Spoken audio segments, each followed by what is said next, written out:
says about temptation, how to deal with it. Last session we also focused on how the enemy uses doubt.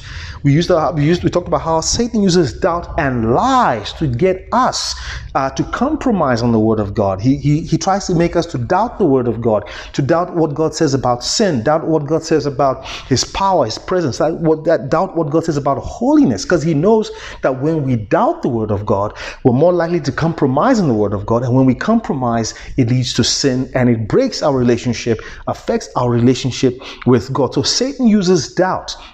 And the example that we used last session was the fact that if we look at Jesus, for instance, Jesus was baptized in Matthew chapter 3, and in that event, God himself spoke and says that this is my son whom I love, with whom I am well pleased. And yet in Matthew chapter 4, a few verses down the line, Satan tempts Jesus in the wilderness, and the first thing that he asks Jesus, if you are the Son of God, tell these stones to turn into bread. So he's trying to cast doubt in Jesus' mind about his identity. The same thing he did for Eve in Genesis 3. In Genesis, God had told Eve and Adam and Eve not to eat of the tree in the center of the garden.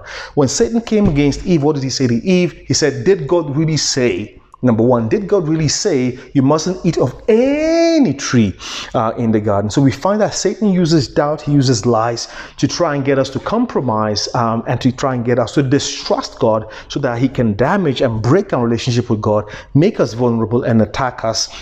And again, ultimately to shipwreck our faith and shipwreck our ability to live a life that's pleasing to God. So we talked about that last session. We also spoke about how Satan uses lust of the flesh, lust of the eyes, and the pride of life. How he uses those tools, the lust of the flesh, the lust of the eyes, the pride of life, the material things of this life, the material successes of this life.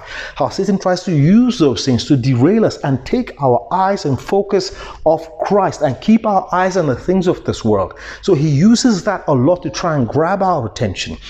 And to keep us walking in the flesh and not by the Spirit of God. So we spoke about that last week.